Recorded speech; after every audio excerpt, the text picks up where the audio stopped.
Hey, good evening, everyone. State Representative Brad Halbrook coming to you with our Tuesday night roundtable and live stream. Boy, if that music doesn't make your blood pump, maybe we need to check your pulse. So like we like to always open up, welcome to the truth, logic, and common sense campfire here. As we've got a great evening planned. We got a lot of our reps here, a lot of our colleagues. And guys, let's just get this going. I'm going to kick it off to our fearless leader, Representative Chris Miller. Well, thank you, Brad, and thank all my colleagues for being on this in this meeting tonight. You know, I cease to be amazed. You know, it's another day at the office today, and I just, you know, like you say, this is the place of truth, logic, and common sense, and that is absolutely devoid at the state capitol today, as we watched in real time. Democrats attempting to destroy more businesses through unnecessary regulations and penalties, but you just can't make it up. But anyway, that's all I got to say for right now. Excellent. Let's move on over to Representative David Freese. David, you've not had the opportunity to be with us much, so welcome tonight, and give us an update from your neighborhood. Well, my neighborhood's going great. Obviously, I live in Southern Illinois. As you know, Chris mentioned, it's tough right now in the state of Illinois. If you own or operate a business, the state legislature at every turn seems to put an obstacle in our way, whether it's additional regulation, the high cost of insurance, workers' compensation, unemployment. We need to make some changes, and we need to make them quick. Yeah, exactly. Representative Dan Calkins, I know you were fighting the fight in, I'm not sure what the committee was, but you were talking energy this afternoon. Welcome, Dan. What's going on in your neighborhood? Oh, thank you very much. Great to be with everybody Tuesday night, back in session again this week. Your money and your liberty is not safe when we're in Springfield. We know that. But the couple of things, we were fighting over the energy bill for nuclear power plants, and I know that's one of the subjects we'll talk about tonight. Great to be with everybody, and let's get this going. Come on. Yeah, exactly. Blaine Wilhoward, the vice chairman of the Freedom Caucus, you're up next. Hey, Brad. Good to be here tonight. I just want to give a special shout out to our chairman, Chris Miller, and his hair. Fantastic. I don't know. That's coming in. The ponytail's next. I think it's very becoming of you, Chris. But yeah, no, we're here in Springfield, and we're going to talk tonight about some of the stuff that is cooking up here that you may not get a lot of insight otherwise at home. But it's important to point out. Chris talked about it. We do a lot of adversarial policies towards business, and we've seen just today the Chrysler and Jeep announced for sure that they're closing their Belvedere facility up around Rockford. That's 1,200 jobs, guys, and those jobs didn't leave, and they didn't go to Mexico or go to China like some of them do because of our policies. You know where they went? They went to Kokomo, Indiana, just right across the border. They closed it down right here in the state of Illinois, put 1,200 of our workers out of work, and then they go and hire 1,400 in Indiana to do it. That's what bad public policy is doing in our state. It's destroying working class jobs. And that's what the Illinois Freedom Caucus, we're here to shine a light on that stuff, and that's what we're going to be doing tonight. So thank you guys so much for participating. Yeah, exactly. Adam Niemerg from Dietrich. Welcome. What's going on? Hi, everybody. Hi. We're okay. I just got pulled over. No, I got pulled over. I pulled over, and I'll be back in thing tomorrow morning. Heading home tonight out of consumer. I had an insurance committee this afternoon. And just as the other guys said, I was surprised the Democrats are trying the state of Illinois. And committee, it's all about mandates. Raising premiums and driving costs. We have a lot of work to do in the state. Protection. We had a fireworks bill passed. Increments here and there, but pushing back. And I'm going to let everybody, guys. Inform everybody. I'll see everybody tomorrow. Excellent. Excellent, guys. So everybody out there that's tuning in tonight, we're going to do something a little bit different here this evening. We've got a slide set that we want to walk through a few bills that are what we want to kind of call kind of heater bills, kind of things that are really a pretty hot subjects. And so we've got a few slides and we're going to get this turned on here and see what we got. So we call this the bill watch list. And first up, oh, there it works. Multi-gender bathroom bills. I'll just let you guys start in. Whoever wants to take and kind of comment about any of the bullet points there. I don't know if any of you guys were in committee that heard this bill, but the floor is open. Fortunately, I wasn't in that committee.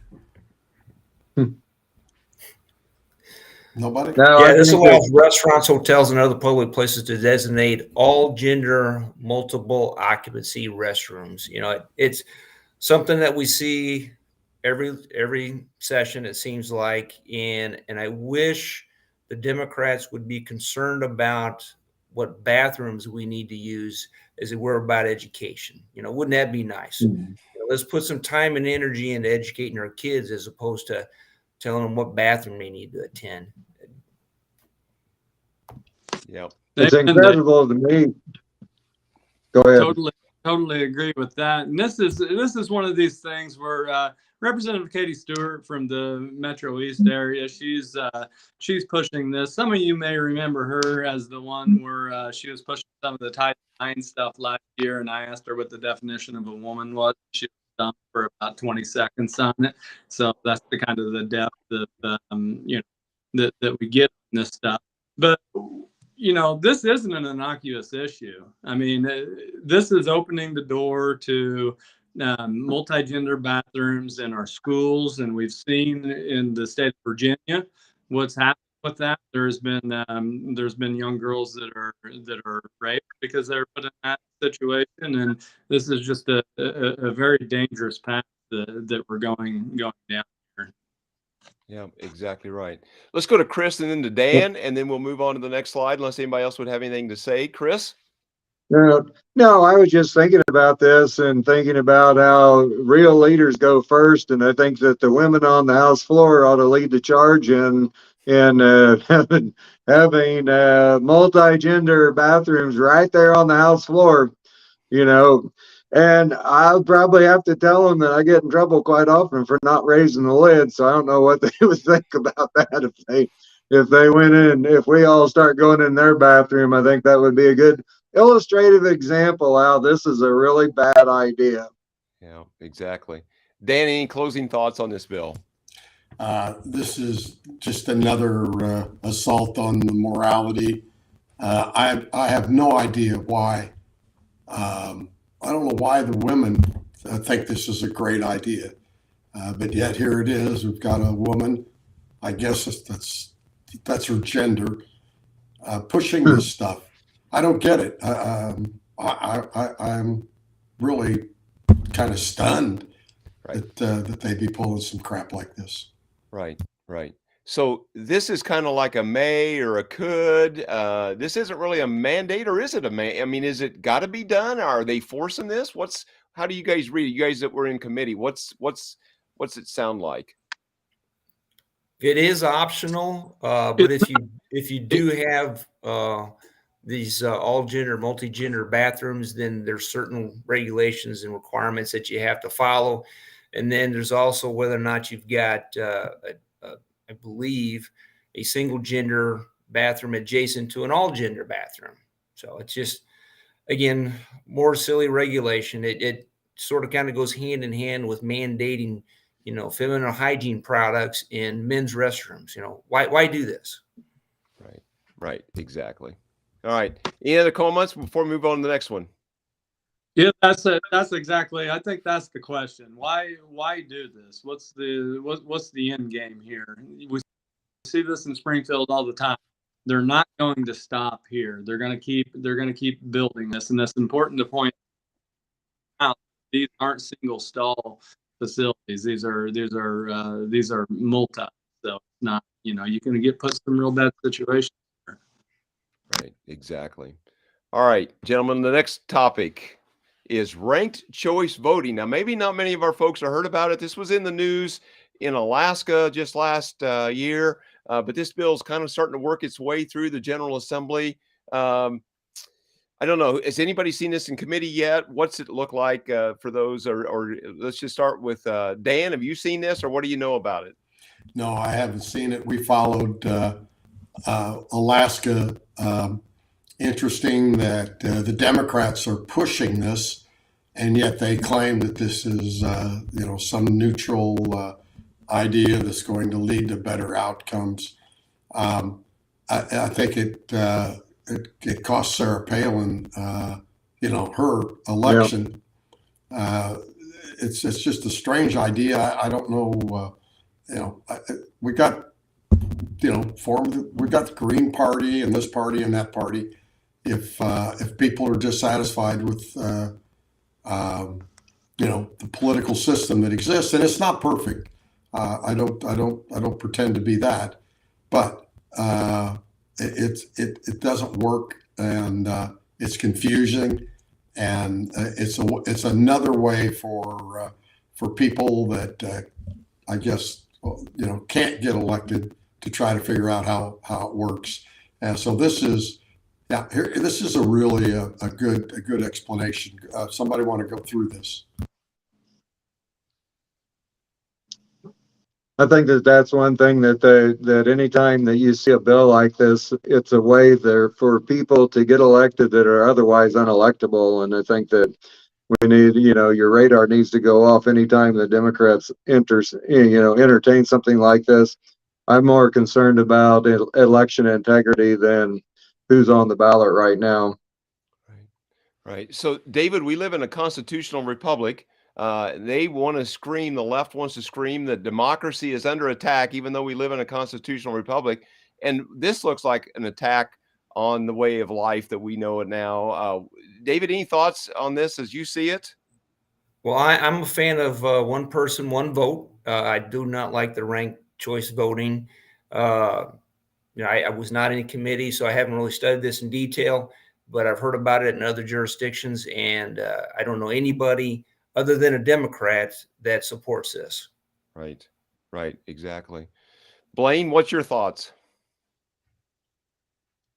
Yeah, I'm on the election committee where this will probably eventually go through if it does at all. But there's a lot of talking points behind this type of stuff. For the ranked choice voting is actually something that a lot of libertarian-minded people actually support under the thought that it gives the kind of the outsider clearly an advantage, but an opening to come and run. But that's fine in theory. But what we've seen actually work out in real time in places like Maine, and you mentioned Alaska and some of those other places, that what it's actually doing is giving unpopular incumbents a leg up on this thing. Lisa Murkowski would not still be the senator in a career politician. It's terrible outside of this voting, which it's not on election night the person that gets the most votes don't necessarily win, which is crazy. So it's really become a mechanism to because it keeps their people in power. It works to their institutional advantages against what it was kind of in theory designed to do. So I think we got to be really careful. I'm a very libertarian-minded guy as well, but we got to be careful of this type of stuff. Exactly. Any closing thoughts, gentlemen, before we move on to the next one? All right. Next up. Now, this should be a popular discussion based on what we saw. This was in committee just this afternoon, I believe, Dan, but the Wall Street Journal just in the last 24 hours, SOS for the U.S. electric grid, PJM, which is the service, I guess. I'm not sure I'm saying that correct. That services the Chicagoland area. Sounds the latest alarm that fossil fuel plant shutting down without adequate replacement power. The political class yawns. Dan, what was this debate like in committee this afternoon? Well, it was pretty good. Chris was there. We've been trying to do this for 2 years in our energy committee, and finally got it in. I thought it was rather interesting that the Democrats told our people that they needed all of our votes on here to get it out of committee.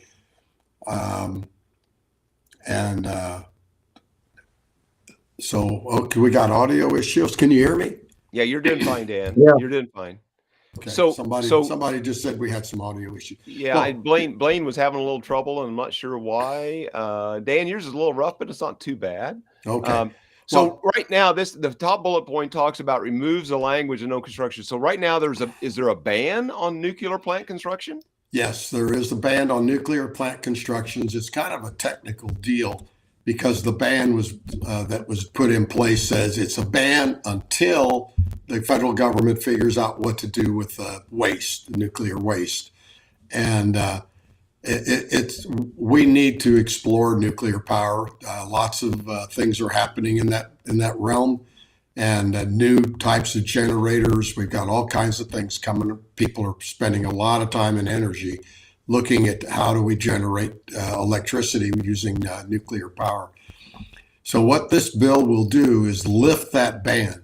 It's not going to, we're not going to get a new nuclear power plant in Illinois tomorrow or next week or next year, but it will at least give these generating companies a little bit of comfort that we're not going to turn our back on them if they want to take the time and the effort and spend the money to try to figure out, how we can build more nukes in Illinois. Right. So this isn't anything that's going to change our power problems probably in the next 5, 7, 8, maybe even 10 years. It just opens the door for,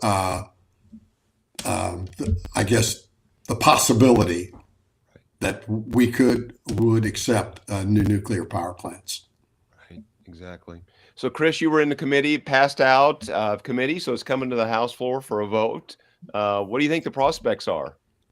Well, I think one of the things that everybody needs to remember is that nuclear energy is clean, and there's been a lot of technological advances where I'm not positive. You can fact check me on this, but I am almost sure that all of the waste products from nuclear energy, they've created a system where that can all be recycled. And so that's not really an issue anymore. But I think that one of the most important things that we need to keep in mind is Illinois needs nuclear energy. Illinois needs coal fire, natural gas, etc. In order to meet the energy needs of Illinois, unless the only way that we don't need this if the Democrats continue to run businesses off, families off, and all these things. If our population continues to shrink, I guess that maybe we could get by with wind and solar, but right now they simply don't produce enough energy, and so we need to understand that like I've said before, we aren't having a climate crisis, but what we are having is a crisis of common sense. Right, right. Now, David, over in the southwest part of the state where you're from, that's kind of coal country, right? And there is a big electrical generation facility that's powered by coal that's under the threat of the siege bill. What's your sense on a bill like this, and kind of what's the mood with CEJA passing back a year and a half ago, and the potential premature closure of the Prairie State Energy Complex? Well, for starters, so I live probably 10, 15 miles from Baldwin Power Plant, and that's scheduled to shut down in 2025. To replace that energy, we need, 15 square miles of solar panels.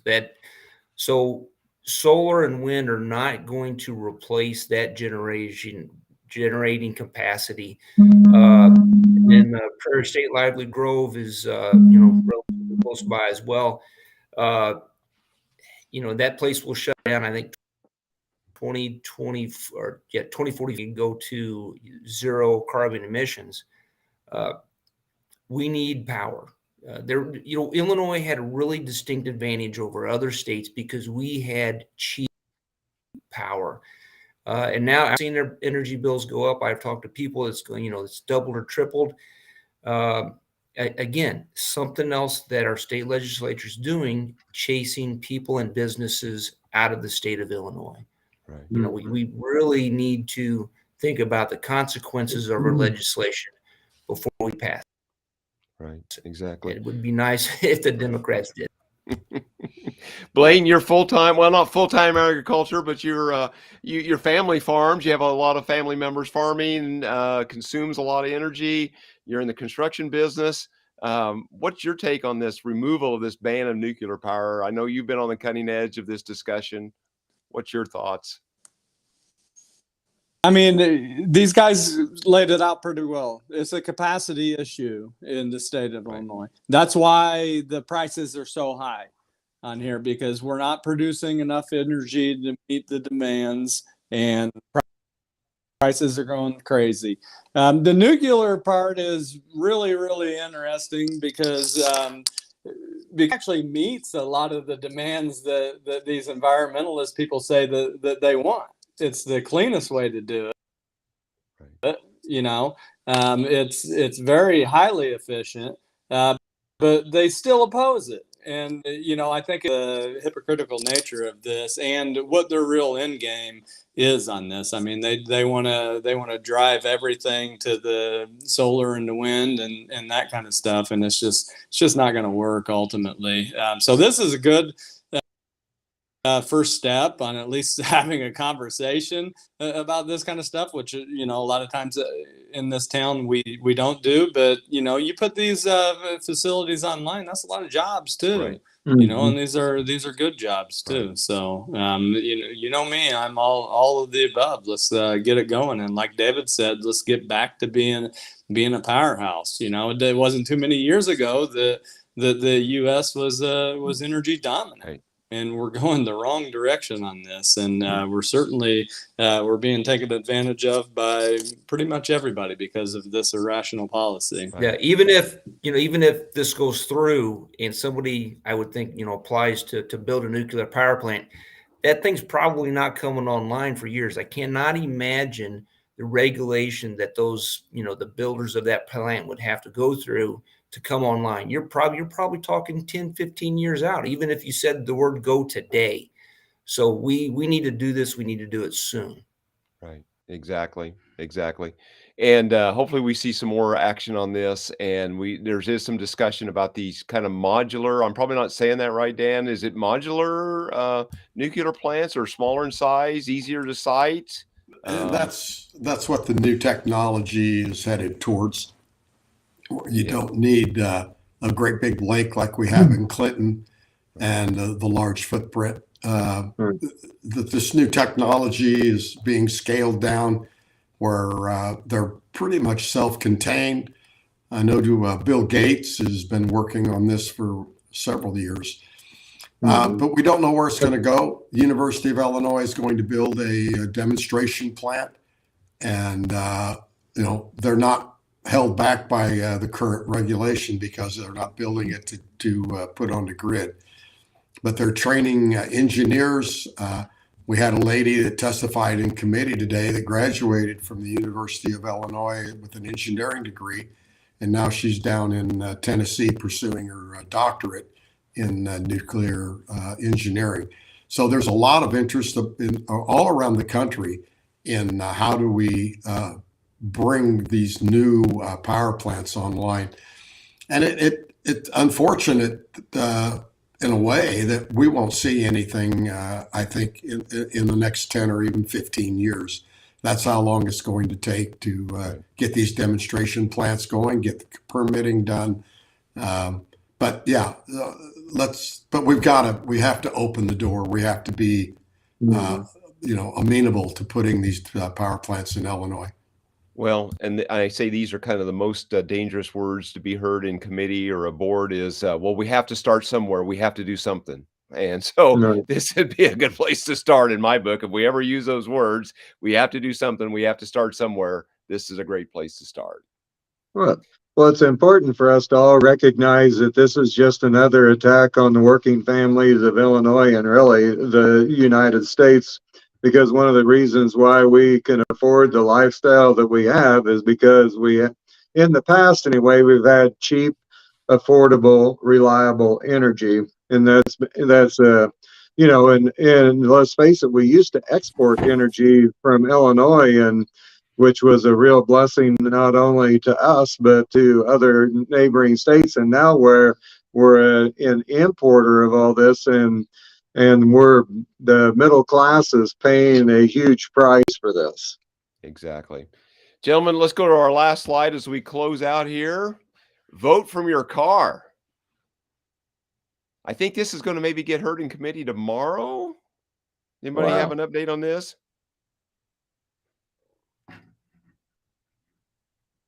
I have not. I know who the sponsor is. That's our good friend Sue. Oh my. Yeah. So, yeah, wow. Vote from your car. Going to require the local election authority. So, yeah, this is going to be in elections. This was this afternoon, actually. This was held this afternoon. And doesn't look like it passed out of committee, if I'm reading this right. They So did a evidently subject matter. Subject matter only. Okay. So They Blaine, did a subject matter only after. all right. Blaine, explain that maybe to some folks that are tuning in tonight that don't know the difference between a hearing and a subject matter hearing. What's the difference, if you could explain that for folks? Right. A subject matter is just where a bill sponsor gets the opportunity to come in there and talk legislation and bring in witnesses to be questioned. It's not going to go up for a vote. Oftentimes it's done when a bill isn't ready, which thankfully this one's not. It didn't have enough Democrat support to pass today. That's why they do that. But the fact that they're even hearing this kind of stuff is problematic. I've been on this elections committee for I was on it last term and I was on it this term. Everything that they do in there makes it easier for Democrats to vote, for the natural condition for Democrats to vote. I mean, we pass all kinds of things that, you get welfare, you're automatically registered to vote. It's not, but there are some things along those lines that happen. More likely to be a Democrat constituency there. But a funny thing is there's 2.5 million void card holders in the state of Illinois. If we're going to play that game, then they should be registered to vote too, right? I mean, this making it easier to vote should work both ways, but unfortunately in Springfield it does. But this is just I don't think. Yeah, I don't think the goal is to make things easier or make it easier to vote. It's actually easier to commit fraud. Anybody that's disabled. We have so much vote by mail. This is, again, an unnecessary bill. If you're disabled, you live someplace, you can get mail and you can get your vote by mail application and vote that way. Just another way to maybe, defraud or cancel out a legitimate vote. Right. We went through this same discussion when they passed the bill to allow people to put polling places in jails. Now, people in jail that have not been convicted still have their rights, and we're not arguing against that. But what we just saw going on right now in Chicago is some of these inmates are complaining that they're being told how to vote, that the polling places are not fair and balanced, so to speak, and they're being told. Yeah, they're being told how to vote. They're being shuffled through just like college kids Here's how you vote. Go in there and vote. And it's the corruption. It's the way to cement power, corrupt the system, and actually it discourages people from voting. You know, when you believe that the system isn't fair, you just don't participate, and that, I think, is the big problem. We need to make it fair for everyone. And David's right. You know, with mail-in voting, people with disabilities or of a certain age, thank you. If you can't get to the polling place, you can get a ballot. You can get a ballot at the homeless shelter if that's where you live. You know, we have several people registered to vote here at the shelter. Not sure they still live there, but at the last election, that's where they voted from. So yeah, another attempt to corrupt the system. And thanks, Representative Sue Shear, for bringing this bill forward. Well, and I just checked the Webernets to see if there was a result in the Chicago mayoral elections yet, and here it's 7:32, and we don't have a result yet. But if it was a statewide election, they probably would have called it 35 minutes ago. So, They've got 2 weeks to count ballots and find what they need. Yeah, so that's going to be interesting to see how that plays out. Let's just go back around. Blaine, if you want to make any closing comments, and let's just go Blaine, Dan, and David, and Chris, and then we'll sign off for the evening. Hey, important stuff tonight, guys. Thank you so much for being here. Thank you for the support. Thank you for everybody who out Friday to support this group, and we're going to keep on pushing up here, because like we always say, you know, the political realities may be one thing today, but having common sense and the, you know, moral right thing is a constant. So we're going to keep pushing until we get that opportunity. So thank you. Yeah, exactly. Dan. Maybe Dan's on the phone. Second, hang on. So let me just, I wanted to pull some stuff up here because, you know, we just touched just the tip of the iceberg. So we got the multi-general bathrooms, ranked choice voting. We've got House Bill 2039, mandated government access to personal health care records, which allows the local county health departments to have access to your health care records. Decriminalize fentanyl and other hard drugs. That's House Bill or Senate Bill 1830. We can go on House Bill 2806, which is a tax on ammunition. House Bill 2118, which is about syringes. We have House Bill 2846 moves teacher tenure to only 3 years. So you only have to teach 3 years to get tenure. House Bill 2572, which is if you don't provide conversion therapy, you don't get state funds. It goes on and on and on. House Bill 3211, which is a pension benefit increase. I have to look and see who the sponsor of that one is.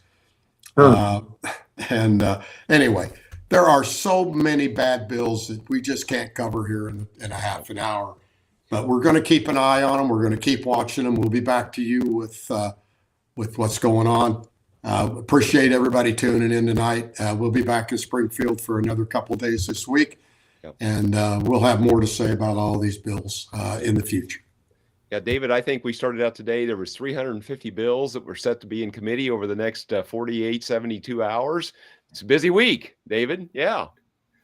Yeah, very, very busy with the pre-committee meetings, the committee meetings. I can't imagine trying to get all these bills shut through. As you know, our bills typically don't get called. Hopefully we'll get a couple through. But I enjoyed being on this evening, gentlemen. I was glad I was able to join you. Look forward to the next time. Thanks, David. Chris, it's a kind of a new thing here with this slideshow, kind of some of these kind of top bills. And like Dan read a whole list off, we could be here several hours going through some of these bills that have kind of far-fetched ideas, but it's the reality of the world we live in Springfield. Oh, it's pretty amazing especially when you start going down the list and I've said it before that the Democrats are just a petri dish of bad ideas, and they just keep growing and growing and growing. And about the time that you think that there's no way that they could come up with any more bad ideas, here they are again with more bad bills to further tyrannize businesses and families here in the state of Illinois. But, you know, I know that we're going to be vigilant, and one thing that you can do to help us with our message is to go to IllinoisFreedomCaucus.org, click on the donate button, and let the Spirit lead you. But we do need your help. And, you know, go to our Facebook pages, go to Illinois Freedom Caucus Facebook page, and like and share that information. And it'll help us spread the message throughout the state of Illinois. And hopefully, that if we get enough people that are waking up and paying attention, that we can begin to turn the tide against some of these bad legislations. We can actually begin to elect statesmen here in the state capitol to make good public policy and to turn a salziller into a silk purse. Exactly. Well, gentlemen, we thank you for being here tonight and trying this new slideshow with the heater bills. And like I like to tell folks, and you know this, that the mother's milk here of getting the word out is if you like and share and subscribe and follow all of our content. That just helps us to overcome the big tech overlords and the algorithmic gods, so that we can continue to get this message out. So none of this is successful without all of you out there kind of stepping in and helping us with all of that. So, gentlemen, with that, I think we're going to close out, and we'll look forward to getting together again real soon. Thanks. Thank you.